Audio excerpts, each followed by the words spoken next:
नमस्कार विद्यार्थी मित्रमैत्रिणींनो, आपण सत्र 3 च्या भाग 2 मध्ये आलेलो आहोत। तुम्हा सर्वांचं मनापासून स्वागत आहे। या आधीच्या भागात आपण सौंदर्याची आणखीन काही वैशिष्ट्ये जसे की शुद्धता आणि स्वच्छता यावरती चर्चा केली। पण एक महत्त्वाचा प्रश्न कलेच्या सौंदर्याचा सुद्धा होता, त्याच्यावर तुम्हाला विचार करायला सांगितलेला आहे। सुंदर अशी कला परिभाषित करण्यासाठी आपण सौंदर्याची वैशिष्ट्ये लागू करावीत का, हा तो प्रश्न होता। सौंदर्य भौतिक आणि गैर भौतिक दोन्ही आहे, यावर आपण चर्चा केली। उदाहरणार्थ पवित्र जीवन सौंदर्य प्रतिबिंबित करते। काही अशुद्धता आहेत ज्या सौंदर्य झाकून टाकतात। उदाहरणार्थ पूर्वग्रह आणि वेगवेगळ्या प्रकारच्या अंधश्रद्धा, भ्रष्टाचार, नैतिक अधपतन आणि काही वेळा विधाने किंवा नीतिसूत्रे जे विशिष्ट लोकसंख्येच्या किंवा गटांविरुद्ध सामान्यीकरण करतात। सौंदर्य हा समाज कल्याण प्रकल्प किंवा दोन लोकांमधील संवादाचा सुद्धा एक घटक असू शकतो।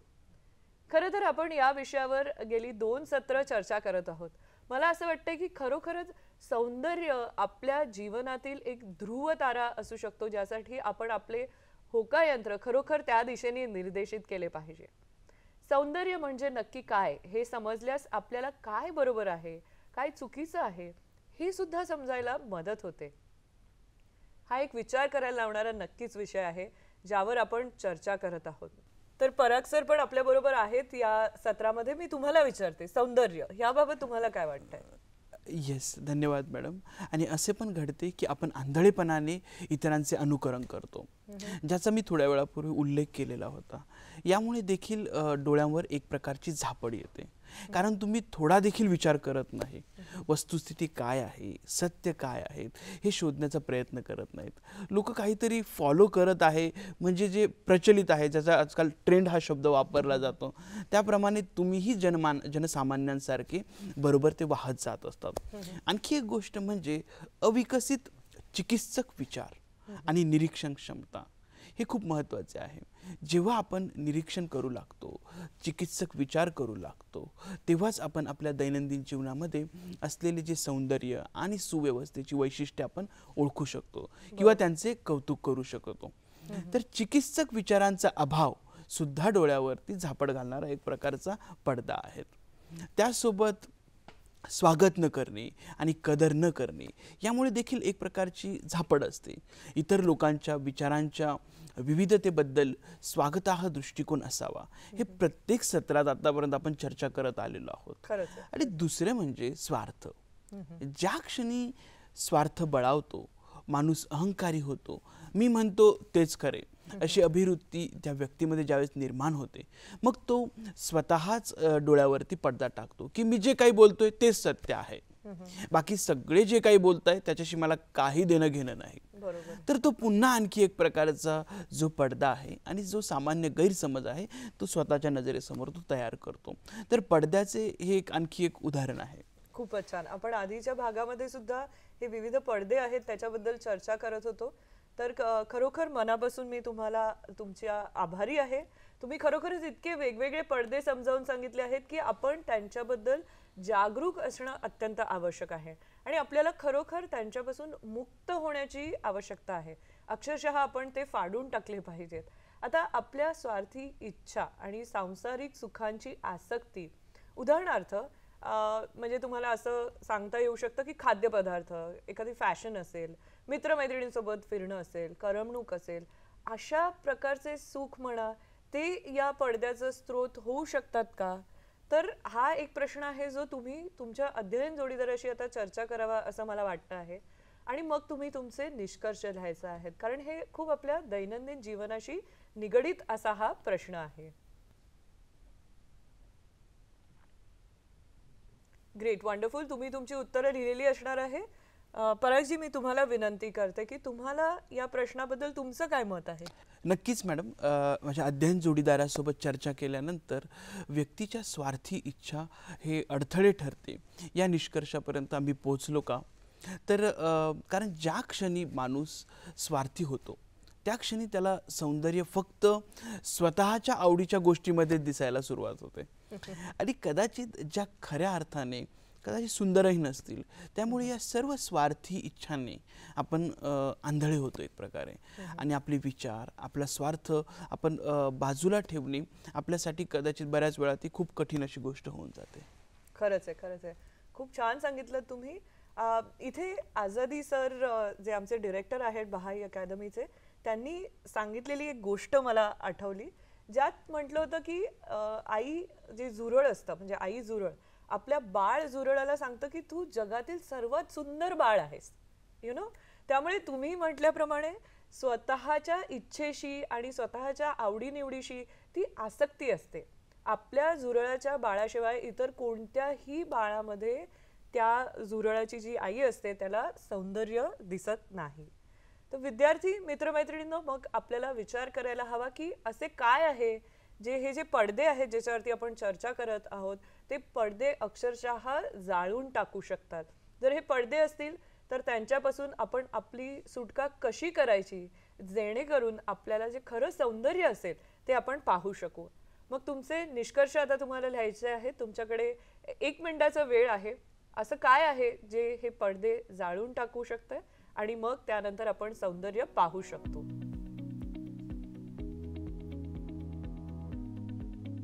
खूपच छान, तुम्ही तुमची उत्तरं लिहिलेली असणार आहेत.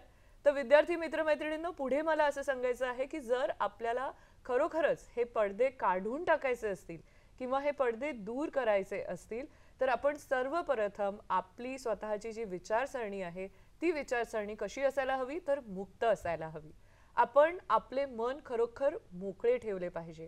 वेगवेगळे अनुभव, अध्यानुभव यासाठी आपण मोकळे असायला हवे. आणि काही नवीन कृती करण्याबाबतही आपलं जे मन आहे ना ते खुलं असायला पाहिजे. आपलं मन मोकळं असायला पाहिजे. म्हणजे आपल्या एक प्रकारचा जो कम्फर्ट झोन असतो त्याच्यामधनं बाहेर पडणं आणि सत्य शोधण्याचा प्रयत्न करणं हे इथे अत्यंत महत्त्वाचं आहे. न्याय्य वृत्तीने अस्तित्वात असलेल्या सौंदर्याचे कौतुक आपल्याला करायला शिकायला पाहिजे. आपण निष्पक्ष विचारांचे तसेच न्यायी असणे आवश्यक आहे. सौंदर्य कुठेही असले तरी त्याचा शोध घेतला पाहिजे. त्याचं कौतुक करायलाच हवं. आपण त्याच्याकडे दुर्लक्ष करू शकत नाही. तर दुसऱ्या शब्दात सांगायचं झालं तर प्रकाश कोणत्याही स्रोतातून आला तरी आपण कसं असायला पाहिजे, आपण प्रकाशप्रेमी बनलं पाहिजे.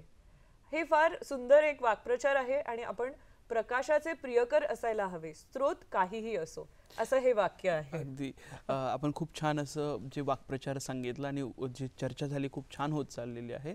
आपल्याला खऱ्या अर्थाने खुल्या विचारसरणीचा सराव करण्याची गरज आहे. स्वार्थापासून मुक्ती हवी आहे. ती आपल्याला निर्माण करण्याची खरं तर एक जाणीवपूर्वक गरज आहे. आपल्याला आंधळ्या करणाऱ्या जी पूर्वग्रहांपासून खरं तर मुक्त व्हावे लागेल. त्यासाठी संघर्ष देखील करावा लागणार आहे. खरंच आहे, खूप प्रयत्न करावे लागणार आहेत. अगदी बरोबर तुम्ही म्हणालात. तर आता काही शिक्षण तज्ञ आणि मानसशास्त्रज्ञांचं मत आहे की मानवी आचरण आणि वर्तन हे सुंदर आणि आकर्षक गोष्टींद्वारे निर्देशित केले गेले पाहिजे. आपण या आधीच्या सत्रामध्ये पण चर्चा केलेली होती की सौंदर्य म्हणजे एक कंपास असायला पाहिजे, म्हणजे एक होकायंत्र.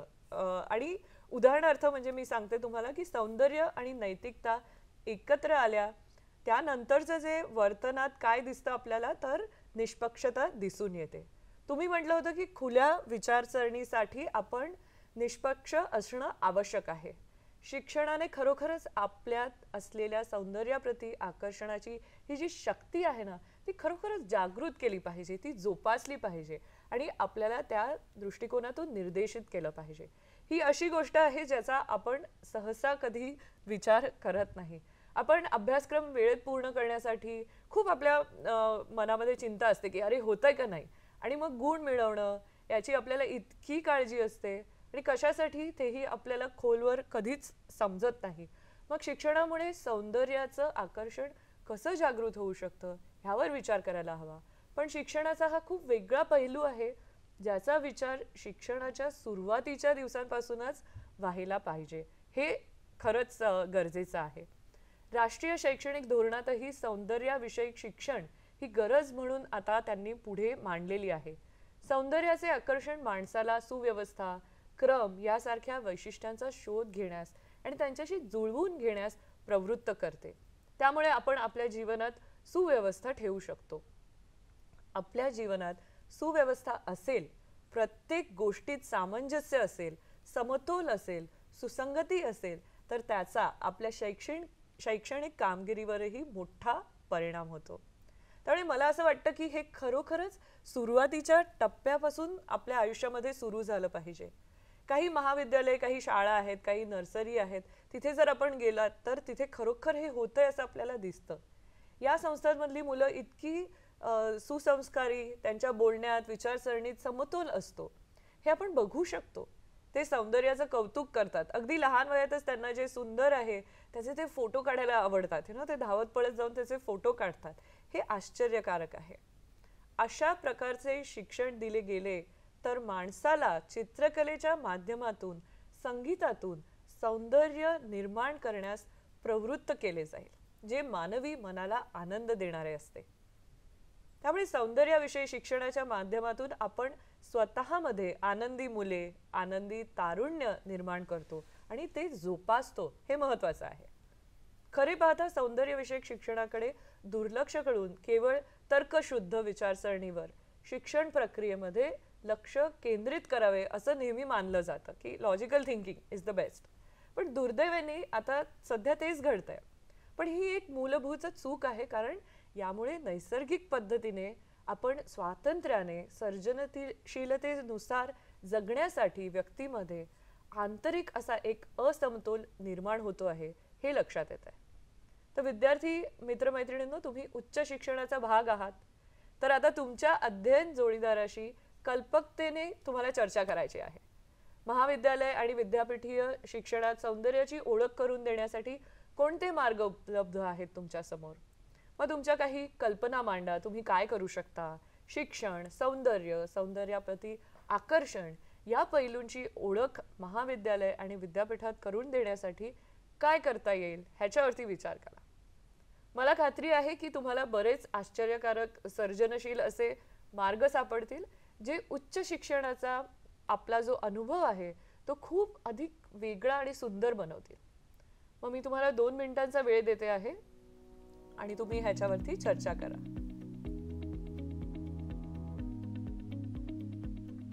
Great, wonderful.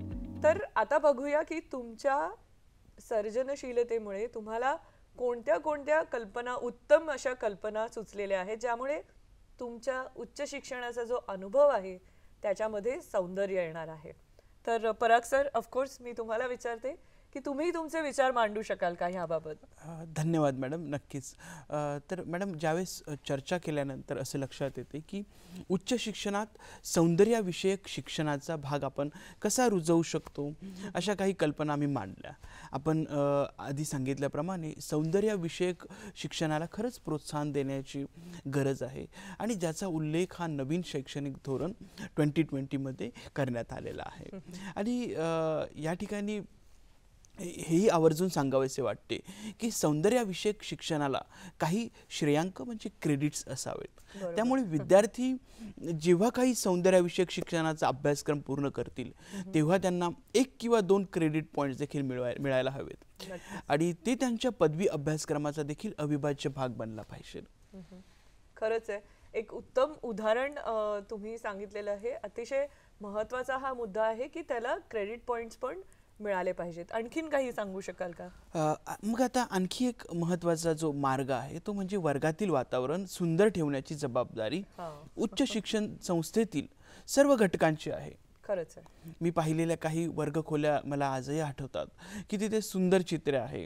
तिथल्या विद्यार्थ्यांनी आपल्या हाताने बनवलेल्या काही कला असतील किंवा हस्तकलेच्या वस्तू असतील, त्या इतक्या अप्रतिम सुंदर पद्धतीने त्या वर्गामध्ये मांडलेल्या असतात. कधी कधी विद्यार्थ्यांनी वर्गात पाळले पाहिजे असे नियम वर्गाच्या भिंतीवरती खूप छानशी अशी क्रिएटिव्हिटी वापरून ते तयार केलेले असतात आणि ते चिकटवलेले असतात. या उलट एका मेट्रो शहरातील एका शिक्षण संस्थेत मला अत्यंत भयानक असा अनुभव आला की त्यातून एक एक निराशजनक भावना निर्माण होते. जेव्हा सौंदर्य असतं तेव्हा सममिती असते, सिमेट्री असते. जेव्हा इमारतीच्या पायाभूत सुविधांमध्ये सुसंगती असते तेव्हा वेगळा असा अनुभव आपल्या सर्वांना येत असतो. मग आणखी एका संस्थेतील एक उदाहरण आठवते की ती संस्था अतिशय सुंदर होती, छानशी अशी हिरवळ होती, एक अप्रतिम लँडस्केप होता, लॉन्स, आणि मग त्या इमारतीच्या भिंतीवरती सुंदर असे मोटिवेशनल कोटेशन देखील होते. तेथील शिक्षक, सर्व कर्मचाऱ्यांना सौंदर्याविषयीची जाण होती. त्यासोबत कपडे कसे परिधान करावे, विद्यार्थ्यांसमोर स्वतःला कसे आपण प्रेझेंट केले पाहिजे किंवा सादर केले पाहिजे याची त्यांना माहिती होती. सौंदर्य ही अत्यंत आवश्यक गोष्ट असून ती संस्थेच्या सर्व भागधारकांची जबाबदारी आहे. आणि मग आणखी एक कल्पना जी मनामध्ये डोकावते ती म्हणजे आपण आपल्या नैसर्गिक सौंदर्याचे कौतुक आणि चर्चा करण्यासाठी फील्ड ट्रिप आयोजित करू शकतो का? नक्कीच. तर जेणेकरून जे विद्यार्थी, शिक्षक जेव्हा निसर्गामध्ये थोडासा वेळ घालवतात तेव्हा त्यांची जी सर्जनशीलता आहे, क्रिएटिव्हिटी आहे त्याला वाव मिळेल, त्यांचा जो दृष्टिकोन आहे तो बदलेल. आणि आणखीन एक विचार अगदी जो ह्या चर्चेदरम्यान आला तो म्हणजे विज्ञानात, मग गणिताच्या बाबतीत सौंदर्य, मग वाणिज्य आणि भाषेच्या बाबतीतले सौंदर्य दाखवण्यासाठी आपण काही टीममध्ये काही प्रोजेक्ट्स विद्यार्थ्यांना देता येतील का? नक्कीच. तर सौंदर्याचा हा आवश्यक जो घटक आहे तो लक्षात ठेवून आपण आपल्या विषयाचा जर अभ्यास केला तर निश्चितपणे आपले जे शिक्षण आहे ते देखील खूप आनंददायी होईल. सुंदर, खूपच आनंददायी शिक्षणाचं उदाहरण दिल्याबद्दल धन्यवाद. तर प्रिय विद्यार्थी मित्रमैत्रिणींनो, यासह आपण या व्हिडिओच्या सेशनच्या शेवटी आलेलो आहोत. पूर्वग्रह, सामान्यीकरण आणि स्वार्थ यासारखे काही बुरखे आहेत, पडदे आहेत जे आपल्याला सौंदर्य ओळखण्यात आणि त्याचे कौतुक करण्यापासून कसे रोखतात यावर आपण चर्चा केली. हे पडदे जाळण्यासाठी आपण मुक्त मनाचे, खुल्या मनाचे, निष्पक्ष, स्वार्थापासून मुक्त आणि प्रकाशाचे प्रेमी असायला हवे. मग तो प्रकाशाचा स्रोत कोणताही असो. या दुसऱ्या भागात आपण सौंदर्याच्या आकर्षणावर अधिक चर्चा करू. आपण अशीही चर्चा केली की शिक्षण तज्ञ आणि मानसशास्त्रज्ञ यांचे असे मत आहे की मानवी आचरणाला आणि वर्तनाला सुंदर आणि आकर्षक काय आहे त्यानुसार मार्गदर्शन केले गेले पाहिजे. हा शिक्षणाचा एक अतिशय वेगळा पैलू आहे जो शिक्षणाच्या सुरुवातीच्या दिवसांपासूनच आपल्या आयुष्यामध्ये आला पाहिजे, ते म्हणजे सौंदर्याचे शिक्षण. मग सौंदर्याचे शिक्षण महाविद्यालयीन स्तरावर कसे लागू केले जाऊ शकते याबद्दल आपण वेगवेगळ्या मार्गांची चर्चा केलेली आहे. हे सत्र इथे संपलेलं आहे. आता भेटूया पुढच्या भागात. नमस्कार.